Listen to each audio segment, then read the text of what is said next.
Hello guys, we are going to study the next chapter, that is chapter name is भूमंडलीकरण और सामाजिक परिवर्तन। आज 21वीं शताब्दी में सामाजिक परिवर्तन पर कोई चर्चा भूमंडलीकरण के संदर्भ पर कुछ विचार किए बिना हो ही नहीं सकती। यह स्वाभाविक है कि सामाजिक परिवर्तन और विकास विषय इस पुस्तक में भूमंडलीकरण, ग्लोबलाइजेशन और उदारीकरण, लिबरलाइजेशन शब्द इससे पहले के अध्यायों में आ चुके हैं। अध्याय 4 में भूमंडलीकरण, उदारीकरण और ग्रामीण समाज विषयक अनुभाग को पुनर्स्मरण करें। अपनी पुस्तक के पन्ने पीछे की ओर पलटें और अध्याय 5 में उदारीकरण के बारे में भारत सरकार की नीति और भारतीय उद्योगों पर उसका प्रभाव विषयक अनुभाग को पढ़ें। जब हमने अध्याय 3 में विजन मुंबई एवं भूमंडलीय शहरों के भविष्य के बारे में चर्चा की थी, तब भी ये शब्द आए थे। अपनी पाठ्यपुस्तक के अलावा भी आपने भूमंडलीकरण शब्द को समाचार पत्रों, टेलीविजनों, कार्यक्रम यहाँ तक कि अपनी रोजमर्रा की बातचीत में भी पढ़ा सुना होगा। क्रियाकलाप 6.1 से आपको यह जानने में सहायता मिलेगी कि भूमंडलीकरण शब्द का प्रयोग विभिन्न प्रसंगों में अनेक रीतियों से किया जाता है। फिर भी हमें यह स्पष्ट रूप से जानने की आवश्यकता है कि वास्तव में इस शब्द का अर्थ क्या है। इस अध्याय में हम भूमंडलीकरण के अर्थ को उसके भिन्न भिन्न आयामों में और उनके सामाजिक परिणामों को समझने का प्रयास करेंगे। लेकिन इसका यह अर्थ नहीं है कि भूमंडलीकरण की एक ही परिभाषा हो सकती है और उसे समझने का तरीका भी एक ही है। दरअसल हम यह देखेंगे कि भिन्न भिन्न विषय अथवा अकादमिक शास्त्र डिसिप्लिन भूमंडलीकरण के भिन्न भिन्न पक्षों पर ध्यान दिलाते हैं। अर्थशास्त्र आर्थिक आयामों जैसे पूंजी के प्रवाह आदि का अधिक विवेचन करता होगा। राजनीति शास्त्र सरकारों की बदलती हुई भूमिका पर ध्यान दिलाता होगा। तथापि भूमंडलीकरण की प्रक्रिया ही इतनी व्यापक है कि भिन्न भिन्न विषयों को भूमंडलीकरण के कारणों और परिणामों को समझने के लिए एक दूसरे से अधिकाधिक जानकारी लेनी पड़ती है। तो आइए देखें कि समाजशास्त्र भूमंडलीकरण को समझने के लिए क्या करता है। समाजशास्त्र व्यक्ति और समाज, सूक्ष्म और स्थूल, व्यष्टि और समष्टि, स्थानीय एवं भूमंडलीय के बीच के संबंधों के भाव को समझने के लिए समाजशास्त्रीय कल्पना शक्ति का प्रयोग करता है। एक दूरदराज के गांव में रहने वाला किसान भूमंडलीय परिवर्तनों को कैसे प्रभावित होता है। भूमंडलीकरण ने मध्य वर्ग के रोजगार के अवसरों पर कैसे प्रभाव डाला है। उसने बड़े भारतीय निगमों के पारा-राष्ट्रीय ट्रांसनेशनल निगम बनने व आने की संभावनाओं को कैसे प्रभावित किया है। यदि खुदरा व्यापार का क्षेत्र पर राष्ट्रीय बड़ी कंपनियों के लिए खोल दिया जाता है तो पड़ोस के पंसारी या उसका क्या प्रभाव होगा। आज हमारे शहरों और कस्बों में इतने अधिक बड़े बड़े बिक्री भंडार क्यों हैं। आज युवाओं में अपना खाली समय बिताने का तरीका कैसे बदल गया है। हम भूमंडलीकरण द्वारा लाए जा रहे विभिन्न प्रकार के व्यापक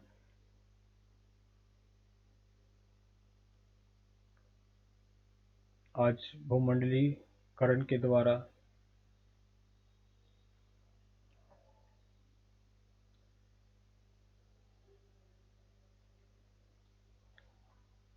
व्यापक परिवर्तनों के कुछ उदाहरण देते हैं। आप स्वयं भी ऐसे ही कई उदाहरण बता सकेंगे जिनसे भूमंडलीकरण घटनाक्रम आम लोगों के जीवन को प्रभावित कर रहा है और उसके माध्यम से उस तरीके को भी प्रभावित कर रहा है जिससे समाजशास्त्र को समाज का अध्ययन करना है।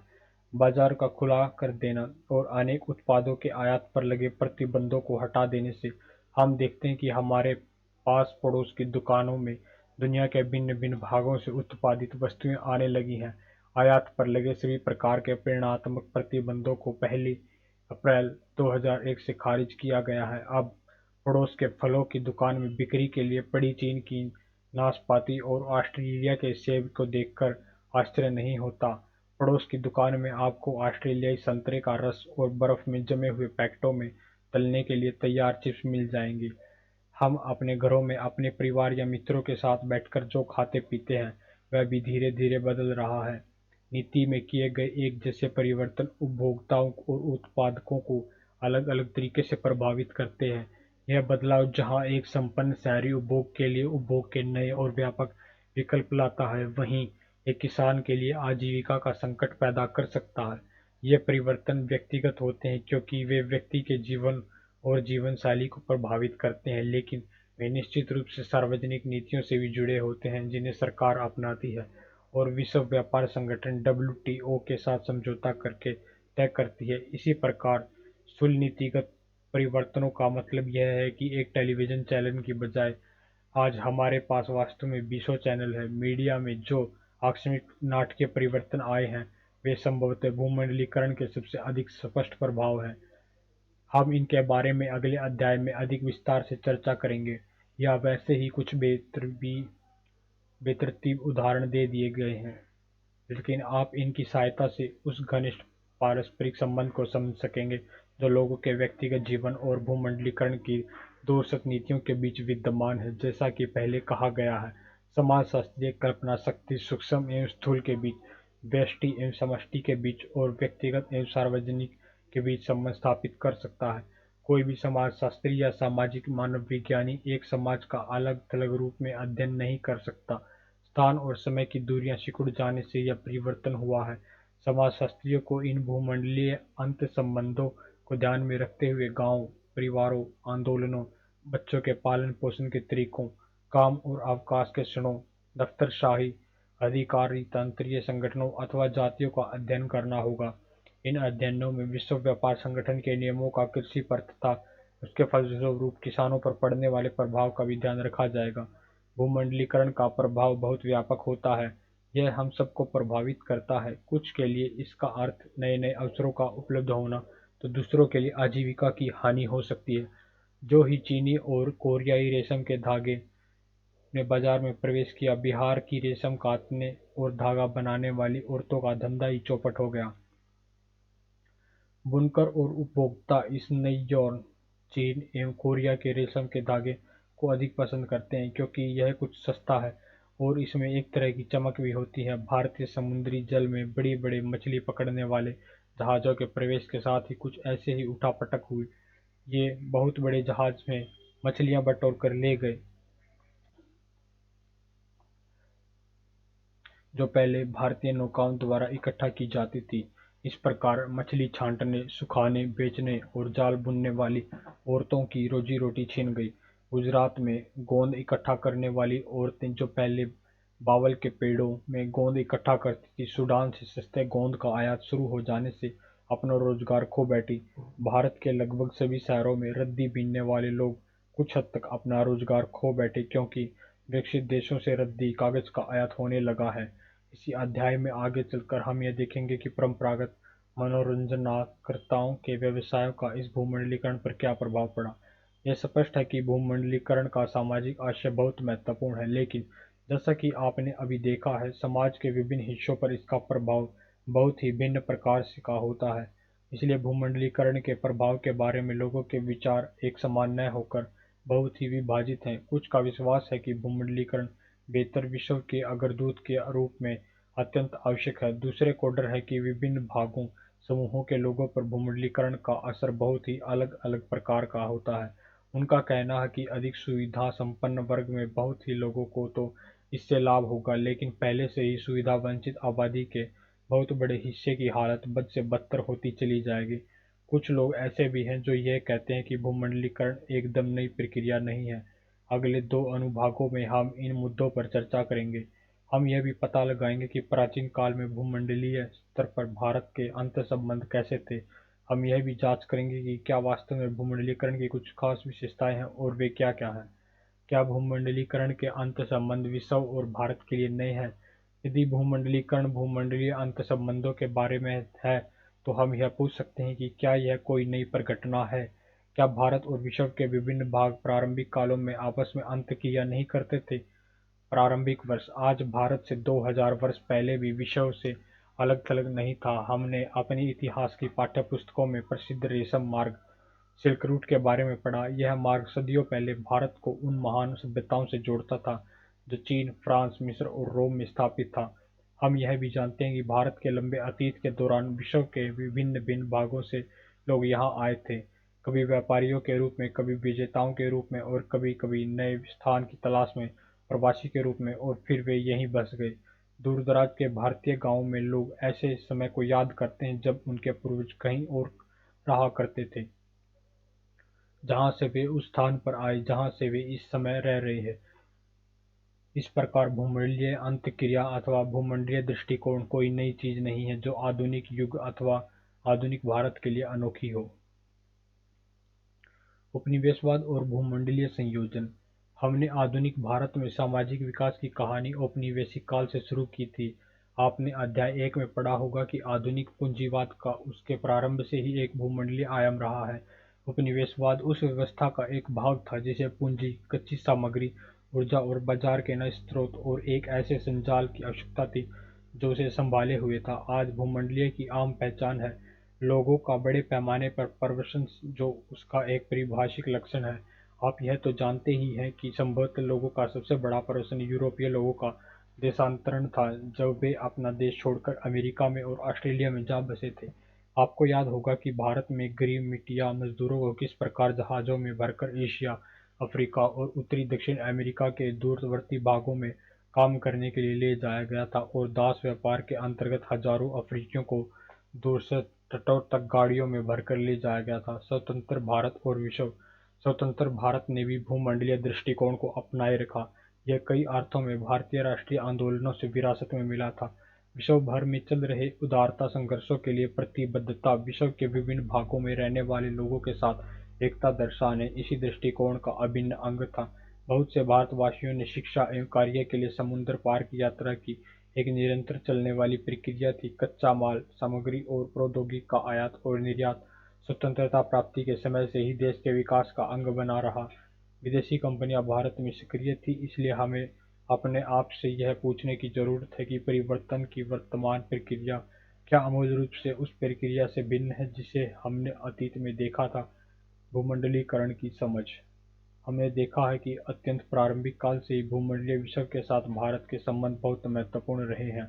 हम यह भी जानते हैं कि पाश्चात्य पूंजीवाद जैसा कि यह यूरोप में उभरा था, उपनिवेशवाद के रूप में अन्य देशों के संसाधनों पर भूमंडलीय नियंत्रण के रूप में उभरा और आगे भी रहेगा। किंतु महत्वपूर्ण प्रश्न यह है कि क्या भूमंडलीकरण केवल भूमंडलीय अंतर्संबंधता के बारे में ही है या फिर इसका संबंध उन महत्वपूर्ण परिवर्तनों से है जो उत्पादन और संचार, श्रम तथा पूंजी के संगठन, प्रौद्योगिकी, नवाचार और सांस्कृतिक अनुभवों, शासन की प्रणालियों और सामाजिक आंदोलनों में हुए हैं। ये परिवर्तन तब भी सार्थक प्रतीत होते थे भले ही कुछ प्रतिमान पूंजीवाद की प्रारंभिक अवस्थाओं में स्पष्ट दृष्टिगोचर हो चुके हों। कुछ ऐसे परिवर्तनों ने जो कि संचार क्रांति से प्रभावित हुए थे हमारे काम करने और रहने के तौर तरीकों को बहुआयामी रूपों में बदल दिया गया। अब हम भूमंडलीकरण की विशिष्ट विशेषताओं के बारे में बतलाने का प्रयास करेंगे। जब आप उन विशेषताओं का अध्ययन करेंगे तो आपको यह महसूस होगा कि भूमंडलीय अंतर्संबंधता की एक सरल परिभाषा भूमंडलीकरण की गहनता एवं जटिलता को क्यों नहीं पकड़ पाती है। भूमंडलीकरण का अर्थ समूचे विश्व में सामाजिक एवं आर्थिक संबंधों के विस्तार के कारण विश्व में विभिन्न लोगों, क्षेत्रों एवं देशों के मध्य अंतर्निर्भरता की वृद्धि से है। यद्यपि आर्थिक शक्तियां भूमंडलीकरण का एक अभिन्न अंग है, लेकिन यह कहना गलत होगा कि अकेली वे शक्तियां ही भूमंडलीकरण को उत्पन्न करती हैं।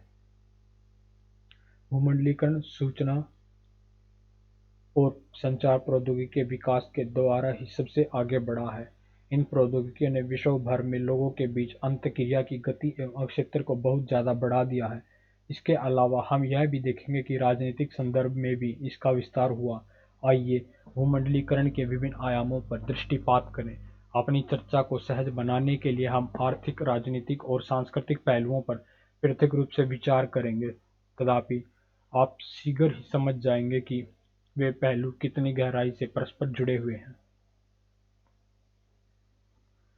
भूमंडलीकरण के विभिन्न आयाम। आर्थिक आयाम। भारत में हम उदारीकरण और भूमंडलीकरण दोनों शब्दों का प्रयोग अक्सर करते रहते हैं। वे वास्तव में एक दूसरे से जुड़े हुए अवश्य हैं पर एक जैसी नहीं हैं। भारत में हमने देखा है कि राज्य सरकार ने 1991 में अपनी आर्थिक नीति में कुछ परिवर्तन लाने का निर्णय लिया था। इन परिवर्तनों को उदारीकरण की नीति कहा जाता है। भूमंडलीकरण में सामाजिक और आर्थिक संबंधों का विश्व भर में विस्तार सम्मिलित है। यह विस्तार कुछ आर्थिक नीतियों द्वारा प्रोत्साहित किया जाता है। मोटे तौर पर इस प्रक्रिया को भारत में उदारीकरण कहा जाता है। उदारीकरण शब्द का तात्पर्य ऐसे अनेक नीतिगत निर्णयों से है जो भारत राज्य द्वारा 1991 में भारतीय अर्थव्यवस्था को विश्व बाजार के लिए खोल देने के उद्देश्य से लिए गए थे। इसके साथ ही अर्थव्यवस्था पर अधिक नियंत्रण रखने के लिए सरकार द्वारा इससे पहले अपनाई जा रही नीति पर विराम लग गया। सरकार ने स्वतंत्रता प्राप्ति के बाद अनेक ऐसे कानून बनाए थे जिनसे यह सुनिश्चित किया गया था कि भारतीय बाजार और भारतीय स्वदेशी व्यवसाय व्यापक विश्व की प्रतियोगिता से सुरक्षित रहे। इस नीति के पीछे यह अवधारणा थी कि उपनिवेशवाद से मुक्त हुआ देश स्वतंत्र बाजार की स्थिति में नुकसान में ही रहेगा। अर्थव्यवस्था के उदारीकरण का अर्थ था भारतीय व्यापार को नियमित करने वाले नियमों और वित्तीय नियमनों को हटा देना। इन उपायों को आर्थिक सुधार भी कहा जाता है। ये सुधार क्या है? जुलाई 1991 से भारतीय अर्थव्यवस्था ने अपने सभी प्रमुख क्षेत्रों कृषि, उद्योग, व्यापार, विदेशी निवेश और प्रौद्योगिक, सार्वजनिक क्षेत्र, वित्तीय संस्थाएं आदि में सुधार की एक लंबी श्रृंखला देखी है। इसके पीछे मूल अवधारणा यह थी कि भूमंडलीय बाजार में पहले से अधिक समावेश करना भारतीय अर्थव्यवस्था के लिए लाभकारी सिद्ध होगा। उदारीकरण की प्रक्रिया के लिए अंतर्राष्ट्रीय मुद्रा कोष जैसे अंतर्राष्ट्रीय संस्थाओं से ऋण लेना भी जरूरी हो गया। ये ऋण कुछ निश्चित शर्तों पर दिए जाते हैं। सरकार को कुछ विशेष प्रकार के आर्थिक उपाय करने के लिए वचनबद्ध होना पड़ता है और इन आर्थिक उपायों के अंतर्गत संरचनात्मक समायोजन की नीति अपनानी होती है। इन समायोजनों का अर्थ सामान्यतः सामाजिक क्षेत्रों जैसे स्वास्थ्य, शिक्षा एवं सामाजिक सुरक्षा में राज्य के व्यय में कटौती है। अन्य अंतर्राष्ट्रीय संस्थाओं जैसे विश्व व्यापार संगठन के संदर्भ में भी यह बात कही जा सकती है। भूमंडलीकरण को प्रेरित एवं संचालित करने वाले अनेक आर्थिक कारकों में से पाराराष्ट्रीय निगमों की भूमिका विशेष रूप से महत्वपूर्ण होती है। टीएनसी, एमएनसी या मल्टीनेशनल पाराराष्ट्रीय निगम ऐसी कंपनियां होती हैं जो एक से अधिक देशों में अपने माल का उत्पादन करती हैं अथवा बाजार सेवाएं प्रदान करती हैं। ये अपेक्षाकृत छोटी फर्में भी हो सकती हैं। इनके एक या दो कारखाने उस देश से बाहर होते हैं जहां वे मूल रूप से स्थित हैं। साथ ही वे बड़े विशाल अंतर्राष्ट्रीय प्रतिष्ठान भी हो सकते हैं जिनका कारोबार संपूर्ण भूमंडल में फैला हुआ हो। कुछ बहुत बड़े पाराराष्ट्रीय निगमों एमएनसी के नाम जो जगह प्रसिद्ध हैं ये हैं Coca Cola, general Motors, Colgate, Palmolive, Kodak, Mitsubishi आदि। भले ही इन निगमों का अपना एक स्पष्ट राष्ट्रीय आधार हो, फिर भी वे भूमंडलीय बाजार और भूमंडलीय मुनाफे की ओर अभिमुखित हैं। कुछ भारतीय निगम भी पाराराष्ट्रीय बन रहे हैं, किंतु हम समय के इस बिंदु पर निश्चित रूप से यह नहीं कह सकते कि इस रुख को कुल मिलाकर भारत के लोग इसे किस अर्थ में लेंगे। इलेक्ट्रॉनिक अर्थव्यवस्था एक अन्य कारक है जो आर्थिक भूमंडलीकरण को सहारा देता है। कंप्यूटर के माउस को दबाने मात्र से बैंक, निगम, निधि प्रबंधक और निवेशकर्ता अपनी निधि को अंतर्राष्ट्रीय स्तर पर इधर से उधर भेज सकते हैं। हालांकि इस प्रकार क्षण भर में इलेक्ट्रॉनिक मुद्रा भेजने का यह तरीका बहुत खतरनाक भी है। भारत में अक्सर इसकी चर्चा स्टॉक एक्सचेंज में होने वाले उतार चढ़ाव के संदर्भ में भी की जाती है। यह उतार चढ़ाव विदेशी निवेशकों द्वारा मुनाफे के लिए अचानक बड़ी मात्रा में स्टॉक खरीदने या बेचने के कारण आता है। ऐसे सौदे संचार क्रांति की बदौलत ही संभव हुए हैं, जिसके बारे में हम आगे चर्चा करेंगे। भूमंडलीय अर्थव्यवस्था पिछले युग के विपरीत अब प्राथमिक रूप से कृषि या उद्योग पर आधारित नहीं है। भार रहित अर्थव्यवस्था वह होती है जिसके उत्पाद सूचना पर आधारित होती है, जैसे कंप्यूटर सॉफ्टवेयर, मीडिया और मनोरंजक उत्पाद तथा इंटरनेट आधारित सेवाएं। ज्ञानात्मक अर्थव्यवस्था वह होती है जिसमें अधिकांश कार्य बल वस्तुओं के वास्तविक भौतिक उत्पादन अथवा वितरण में संलग्न नहीं होता, बल्कि उनके प्रारूप, डिजाइन, विकास, प्रौद्योगिक, विपणन, बिक्री और सर्विस आदि में लगा रहता है। इस अर्थव्यवस्था में आपके पड़ोस में स्थित खान पान, प्रबंध, सेवा से लेकर बड़े बड़े ऐसे संगठन भी शामिल होते हैं जो सम्मेलन जैसे व्यावसायिक समारोह से लेकर शादी विवाह जैसे पारिवारिक आयोजनों के लिए मेजबान को अपनी सेवाएं प्रदान करते हैं। ऐसे भी बहुत से नए नए व्यवसाय हैं जिनके बारे में कुछ दशकों पहले सुना ही नहीं गया था। उदाहरण के लिए कार्यक्रम प्रबंधक, क्या आपने उनके बारे में सुना है? वे क्या करते हैं? ऐसी ही कुछ नई सेवाओं का पता लगाएं। यह भी ध्यान रहे कि मुख्य रूप से सूचना प्रौद्योगिकी क्रांति के कारण पहली बार वित्त का भूमंडलीकरण हुआ। भूमंडलीय आधार पर एकीकृत वित्तीय बाजार इलेक्ट्रॉनिक परिपथों में कुछ ही क्षणों में अरबों खरबों डॉलर के लेन-देन कर डालते हैं। पूंजी और प्रतिभूति बाजारों में 24 घंटे व्यापार चलता रहता है। न्यूयॉर्क, टोक्यो और लंदन जैसे नगर वित्तीय व्यापार के प्रमुख केंद्र हैं। भारत में मुंबई को देश की वित्तीय राजधानी कहा जाता है। भूमंडलीय संचार विश्व में प्रौद्योगिकी के क्षेत्र और दूरसंचार के आधारभूत ढांचे में हुई महत्वपूर्ण उन्नति के फलस्वरूप भूमंडलीय संचार व्यवस्था में भी क्रांतिकारी परिवर्तन हुए हैं। अब कुछ घरों और बहुत से कार्यालयों में बाहरी दुनिया के साथ संबंध बनाए रखने के अनेक साधन मौजूद हैं, जैसे टेलीफोन, लैंडलाइन और मोबाइल दोनों किस्म के, फैक्स मशीनें, डिजिटल और केबल टेलीविजन, इलेक्ट्रॉनिक मेल और इंटरनेट आदि। आप में से कुछ को ऐसी बहुत सी जगहों के बारे में पता होगा और कुछ को नहीं भी होगा। हमारे देश में इसे अक्सर डिजिटल विभाजन का सूचक माना जाता है। इस डिजिटल विभाजन के बावजूद प्रौद्योगिकी के ये विविध रूप समय और दूरी को तो संकुचित या कम करते ही है। इस ग्रह पर दो सुदूर विपरीत दिशाओं बेंगलुरु और न्यूयॉर्क में बैठे दो व्यक्ति न केवल बातचीत कर सकते हैं बल्कि दस्तावेज और चित्र आदि भी एक दूसरे को उपग्रह प्रौद्योगिकी की सहायता से भेज सकते हैं। भूमंडलीकरण की प्रक्रिया ने विश्व में नेटवर्क सोसाइटी एवं मीडिया सोसाइटी को उत्पन्न किया है। विश्व के विभिन्न देशों के बीच अंतर्संबंध उत्पन्न हुए, लेकिन उसमें अभी कुशलता एवं गुणात्मक सुधार की जरूरत है। इस विषय पर भारत सरकार ने एक और अनेक संभावनाओं वाली योजना डिजिटल इंडिया को प्रारंभ किया, जो सभी प्रकार के विनिमय में डिजिटलाइजेशन को सहायक इकाई के रूप में स्थापित करेगी। यह कार्यक्रम भारतवर्ष में एक ऐसे रूपांतरण को जन्म देगा जो डिजिटल दृष्टि से सशक्त भारतीय समाज एवं ज्ञान अर्थव्यवस्था को विस्तार देगा। आप अपने पिछले अध्याय में पढ़ चुके हैं कि बाह्य स्रोतों से काम कैसे लिया जाता है।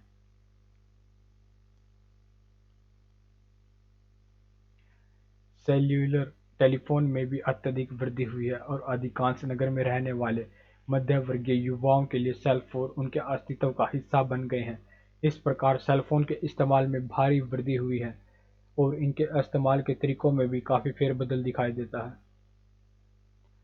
भूमंडलीकरण और श्रम भूमंडलीकरण और एक नया अंतर्राष्ट्रीय श्रम विभाजन उभर आया है, जिसमें तीसरी दुनिया के शहरों में अधिकाधिक नियमित निर्माण, उत्पादन और रोजगार किया जाता है।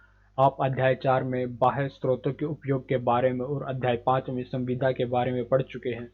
यहाँ हम सब इस संबंध में स्थिति स्पष्ट करने के लिए नाइके कंपनी का उदाहरण प्रस्तुत कर रहे हैं। नाइके कंपनी 1960 के दशक में अपनी स्थापना के समय से ही बहुत तेजी से विकसित हुई। नाइके जूतों का आयात करने वाली कंपनी के रूप में विकसित हुई। इसके संस्थापक फिल नाइट जापान से जूते आयात करते थे और उन्हें खेल संबंधी आयोजनों में बेचते थे। कंपनी एक बहुराष्ट्रीय कंपनी के रूप में विकसित होकर पारराष्ट्रीय निगम बन गई। इसका मुख्यालय बेवरटन में पोर्टलैंड ओरेगोन से बाहर स्थित है। केवल 2 अमेरिकी कारखाने ही नाइके के लिए जूते बनाया करते थे। फिर 1960 के दशक में नाइके के जूते जापान में बनाए जाने लगे। जब वहां लागत बढ़ी तो उत्पादन कार्य 1970 के दशक के मध्य भाग में दक्षिण कोरिया को स्थानांतरित कर दिया गया। फिर जब दक्षिण कोरिया में मजदूरी की लागत बढ़ी तो 1980 के दशक में उत्पादन को थाईलैंड और इंडोनेशिया तक फैला दिया गया। तदुपरांत 1990 के दशक से हम भारत में नाइके के जूते का उत्पादन कर रहे हैं, किंतु यदि और कहीं मजदूरी अधिक सस्ती होगी तो उत्पादन केंद्र वहां खोल दिए जाएंगे। इस संपूर्ण प्रक्रिया से श्रमिक जन अत्यंत कमजोर और असुरक्षित हो जाते हैं। श्रम का यह लचीलापन अक्सर उत्पादों के पक्ष में ही काम करता है।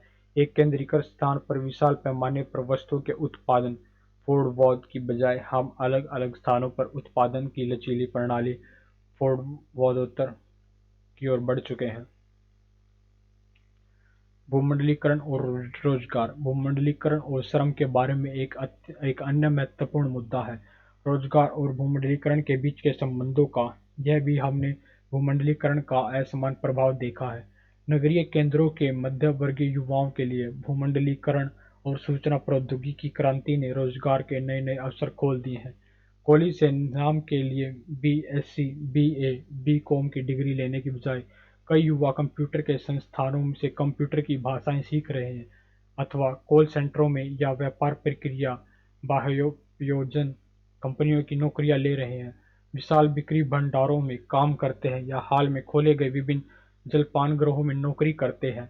फिर भी जैसा कि बॉक्स 6.5 में दिखाया गया है, रोजगार की प्रवृत्तियां मोटे तौर पर निराशाजनक ही है। भूमंडलीकरण और राजनीतिक परिवर्तन। भूतपूर्व समाजवादी विश्व का विघटन अनेक दृष्टियों से एक बड़ा राजनीतिक परिवर्तन था जिसने भूमंडलीकरण की प्रक्रिया को और तेज कर दिया। फलस्वरूप भूमंडलीकरण को सहारा देने वाली आर्थिक नीतियों के प्रति एक विशिष्ट आर्थिक और राजनीतिक दृष्टिकोण उत्पन्न हो गया। इन परिवर्तनों को अक्सर नव उदारवादी आर्थिक उपाय कहा जाता है। हम पहले यह देख चुके हैं कि भारत में उदारीकरण की नीति के अंतर्गत क्या क्या ठोस कदम उठाए गए। मोटे तौर पर इन नीतियों में मुक्त उद्यम संबंधी राजनीतिक दूरदर्शिता प्रतिबिंबित होती है, जिसमें यह विश्वास किया जाता है कि बाजार की शक्तियों का निर्बाध शासन कुशलता एवं न्याय संगत होगा। इसलिए यह दूरदर्शितापूर्ण नीति के अंतर्गत राज्य की ओर से विनियमन और आर्थिक सहायता दोनों की ही आलोचना करती है। इस अर्थ में भूमंडलीकरण की मौजूदा प्रक्रिया में राजनीतिक दूरदर्शिता उतनी ही है जितनी कि आर्थिक दूरदर्शिता। तथापि वर्तमान भूमंडलीकरण से भिन्न भूमंडलीकरण की भी संभावनाएं हैं। इस प्रकार हम एक समावेशात्मक भूमंडलीकरण, इंक्लूसिव ग्लोबलाइजेशन की भी संकल्पना कर सकते हैं, जिसमें समाज के सभी अनुभागों का समावेश होता है। भूमंडलीकरण के साथ एक अन्य महत्वपूर्ण राजनीतिक घटनाक्रम भी घटित हो रहा है और वह है राजनीतिक सहयोग के लिए अंतर्राष्ट्रीय और अक्षेत्रीय रचना तंत्र। इस संबंध में यूरोपीय संघ ईयू, दक्षिण एशियाई राष्ट्र संघ एशियन और दक्षिण एशियाई अक्षेत्रीय सहयोग सम्मेलन में कुछ ऐसे उदाहरण हैं जो अक्षेत्रीय संघों को महत्वपूर्ण भूमिका को दर्शाते हैं। अंतर्राष्ट्रीय सरकारी संगठनों और अंतर्राष्ट्रीय गैर सरकारी संगठनों का उदय भी एक अन्य राजनीतिक आयाम प्रस्तुत करता है। अंतर सरकारी संगठन एक ऐसा निकाय होता है जो सहभागी सरकारों द्वारा स्थापित किया जाता है और जिसे एक विशिष्ट पाराराष्ट्रीय कार्यक्षेत्र पर नजर रखने या उसे विनियमित करने की जिम्मेदारी सौंपी जाती है। उदाहरणार्थ, विश्व व्यापार संगठन डब्ल्यूटीओ को व्यापार प्रथाओं पर लागू होने वाले नियमों के संबंध में अधिकाधिक भूमिका सौंपी जा रही है। जैसा कि इनके नाम से ही स्पष्ट है, अंतर्राष्ट्रीय गैर सरकारी संगठन अंतर सरकारी संगठनों से इस रूप से भिन्न है कि वे सरकारी संस्थाओं से संबंध नहीं होता, बल्कि स्वयं स्वतंत्र संगठन होते हैं जो नीतिगत निर्णय लेते हैं और अंतर्राष्ट्रीय मुद्दों पर विचार करते हैं। अंतर्राष्ट्रीय गैर सरकारी संगठनों में कुछ सबसे प्रसिद्ध संगठन हैं Greenpeace, the Red Cross, Amnesty International तथा Médecins Sans Frontières, Doctors Without Borders. इनके बारे में कुछ और जानकारी प्राप्त करें। भूमंडलीकरण और संस्कृति। भूमंडलीकरण संस्कृति को कई प्रकार से प्रभावित करता है। हम पहले देख चुके हैं कि युगों से भारत सांस्कृतिक प्रभावों के प्रति खुला दृष्टिकोण अपनाए हुए है और इसी के फलस्वरूप वह सांस्कृतिक दृष्टि से समृद्ध होता रहा है। पिछले दशक में कई बड़े बड़े सांस्कृतिक परिवर्तन हुए जिनसे यह डर पैदा हो गया कि कहीं हमारी स्थायी संस्कृतियां पीछे न रह जाएं। हमने पहले देखा था कि हमारी सांस्कृतिक परंपरा कूप मंडूक यानी जीवन भर कुएं के भीतर रहने वाले उस मेंढक की स्थिति के से सावधान रहने की शिक्षा देती रही है जो कुएं से बाहर की दुनिया के बारे में कुछ नहीं जानता और हर बाहरी वस्तु के प्रति संकालु बना रहता है। वह किसी से बात नहीं करता और किसी से भी किसी विषय पर तर्क वितर्क नहीं करता। वह तो बस बाहरी दुनिया पर केवल संदेह करना ही जानता है। सौभाग्य से हम आज भी हमारी परंपरागत खुली अभिव्यक्ति अपनाए हुए हैं, इसलिए हमारे समाज में राजनीतिक और आर्थिक मुद्दों पर ही नहीं बल्कि कपड़ों, शैलियों, संगीत, फिल्म, भाषा, हाव भाव आदि के बारे में भी गर्मागर्म बहस होती है। जैसा कि हम आपको अध्याय 1 व 2 में बता चुके हैं, 19वीं सदी के सुधारक और प्रारंभिक राष्ट्रवादी नेता भी संस्कृति तथा परंपरा पर विचार विमर्श किया करते थे। मुद्दे आज भी कुछ दृष्टियों में वैसे ही हैं और कुछ अन्य दृष्टियों में भिन्न भी हैं। शायद अंतर यही है कि आप परिवर्तन की व्यापकता और गहनता भिन्न है। सजातीयकरण बनाम संस्कृति का भूस्थानीकरण, ग्लोबलाइजेशन। मुख्य रूप से यह दावा किया जाता है कि सभी संस्कृतियां एक समान यानी सजातीय होमोजेन्स हो जाएंगी। कुछ अन्य का यह मत है कि संस्कृति के भूस्थानीकरण की प्रवृत्ति बढ़ती जा रही है। भूस्थानीकरण का अर्थ है भूमंडलीय के साथ स्थानीय का मिश्रण। यह पूर्णतः स्वतः प्रवर्तित नहीं होता और न ही भूमंडलीकरण के वाणिज्य हितों से इसकी पूरी तरह संबंध विच्छेद किया जा सकता है। यह एक ऐसी रणनीति है जो अक्सर विदेशी फर्मों द्वारा अपना बाजार बढ़ाने के लिए स्थानीय परंपराओं के साथ व्यवहार में लाई जाती है। भारत में हम यह देखते हैं कि स्टार, एमटीवी, चैनल वी और कार्टून नेटवर्क जैसे सभी विदेशी टेलीविजन चैनल भारतीय भाषाओं का प्रयोग करते हैं। यहाँ तक कि मैकडॉनल्ड्स भी भारत में अपने निरामिष और चिकन उत्पादन में ही बेचता है, गोमांस के उत्पादन नहीं, जो विदेशों में बहुत लोकप्रिय है। नवरात्रि पर्व पर तो मैकडॉनल्ड्स विशुद्ध निरामिष हो जाता है। संगीत के क्षेत्र में bhangra pop, Indo pop, fusion music, यहाँ तक कि रीमिक्स गीतों की बढ़ती हुई लोकप्रियता को देखा जा सकता है। हम पहले ही देख चुके हैं कि भारतीय संस्कृति की शक्ति उसके खुले आगमन में निहित है। हमने यह भी देखा है कि आधुनिक युग में हमारे समाज सुधारक और राष्ट्रवादी नेता अपनी परंपरा तथा संस्कृति पर सक्रिय रूप से वाद विवाद करते रहे हैं। संस्कृति को किसी ऐसे अपरिवर्तनशील एवं स्थिर तत्व के रूप में नहीं देखा जा सकता जो किसी सामाजिक परिवर्तन के कारण या तो ढह जाएगी या जो कि तो यानी अपरिवर्तित बनी रहेगी। आज भी इस बात की अधिक संभावना है कि भूमंडलीकरण के फलस्वरूप कुछ नई स्थानीय परंपराएं ही नहीं बल्कि भूमंडलीय परंपराएं भी निर्मित होंगी। जेंडर और संस्कृति, सांस्कृतिक पहचान के एक निश्चित परंपरागत स्वरूप का समर्थन करने वाले लोग अक्सर महिलाओं के विरुद्ध होने वाले भेदभावपूर्ण व्यवहार और अलोकतांत्रिक प्रथाओं को सांस्कृतिक पहचान का नाम देकर बचाव करते हैं। इस प्रकार की अनेक प्रथाएं प्रचलित रही हैं, जैसे सती प्रथा से लेकर महिलाओं की शिक्षा तथा उन्हें सार्वजनिक कार्यकलापों से दूर रखना। महिलाओं के प्रति अन्यायपूर्ण प्रथाओं का समर्थन करने के लिए भूमंडलीकरण का हुआ भी खड़ा किया जा सकता है। सौभाग्य से भारत में हम एक लोकतांत्रिक परंपरा और संस्कृति को अक्षुण्ण रखने एवं विकसित करने में सफल रहे हैं, जिससे कि हम संस्कृति को अधिक समावेशात्मक एवं लोकतंत्रात्मक रूप से परिभाषित कर सकते हैं। उपभोग की संस्कृति, अक्सर जब हम संस्कृति की बात करते हैं तो हम पहनावे, संगीत, नृत्य, खाद्य आदि की चर्चा करते हैं, किंतु जैसा कि हम जानते हैं, संस्कृति इन बातों तक ही सीमित नहीं बल्कि उसका संबंध संपूर्ण जीवन शैली से है। संस्कृति के दो रूप हैं जिनका उल्लेख भूमंडलीकरण विषय किसी भी अध्याय में होना चाहिए। वे हैं उपभोग की संस्कृति और निगमित संस्कृति। संस्कृति उपभोग की उस निर्णायक भूमिका पर विचार कीजिए जो भूमंडलीकरण की प्रक्रिया में, विशेष रूप से नगरों को एक रूप प्रदान करने की प्रक्रिया में अदा की जा रही है। 1970 के दशक तक उत्पादन उद्योग नगरों की वृद्धि में प्रमुख भूमिका निभाते रहे हैं, लेकिन अब सांस्कृतिक उपभोग, कला, खाद्य, फैशन, संगीत, पर्यटन अधिकतर नगरों की वृद्धि को एक आकार प्रदान करता है। यह तथ्य भारत के सभी बड़े शहरों में विशाल बिक्री भंडारों, बहुविध सिनेमाघरों, मनोरंजन उद्यानों और जल क्रीड़ा स्थलों के विकास में आई तेजी से स्पष्ट होता है। अधिक उल्लेखनीय तथ्य तो यह है कि विज्ञापन और सामान्य रूप से जनसंपर्क के सभी माध्यम एक ऐसी संस्कृति को बढ़ावा दे रहे हैं जिसमें पैसा खर्च करना ही महत्वपूर्ण माना जाता है। पैसे को संभाल कर रखना अब कोई गुण नहीं रहा। खरीदारी को समय बीतने की गतिविधि के रूप में सक्रियता से प्रोत्साहित किया जाता है। ब्रह्मांड सुंदरी और विश्व सुंदरी जैसे फैशन प्रतियोगिताओं के समारोह की उत्तरोत्तर सफलताओं के कारण फैशन, सौंदर्य प्रसाधन एवं स्वास्थ्य उत्पादों से संबंधित उद्योगों की अत्यधिक वृद्धि हुई है। नौजवान लड़कियां ऐश्वर्या राय और सुष्मिता सेन बनने का सपना देख रही हैं। कौन बनेगा करोड़पति जैसे लोकप्रिय प्रतिस्पर्धात्मक कार्यक्रमों से वास्तव में ऐसा प्रतीत होने लगा है कि कुछ ही खेलों से हमारा भाग्य बदल सकता है। निगम संस्कृति, निगम संस्कृति प्रबंधन सिद्धांत की एक ऐसी शाखा है जो किसी फर्म के सभी सदस्यों को साथ लेकर एक अद्भुत संगठनात्मक संस्कृति के निर्माण के माध्यम से उत्पादकता और प्रतियोगितात्मकता को बढ़ावा देने का प्रयत्न करती है। ऐसा सोचा जाता है कि एक गतिशील निगम संस्कृति जिसमें कंपनी के कार्यक्रम, रीतियां एवं परंपराएं शामिल होती हैं, कर्मचारियों में वफादारी की भावना को बढ़ाती है और समूह एकता को प्रोत्साहन देती है। वह यह भी बताती है कि काम करने का तरीका क्या है और उत्पादों को कैसे बढ़ावा दिया जाए और उनको कैसे पैक किए जाए।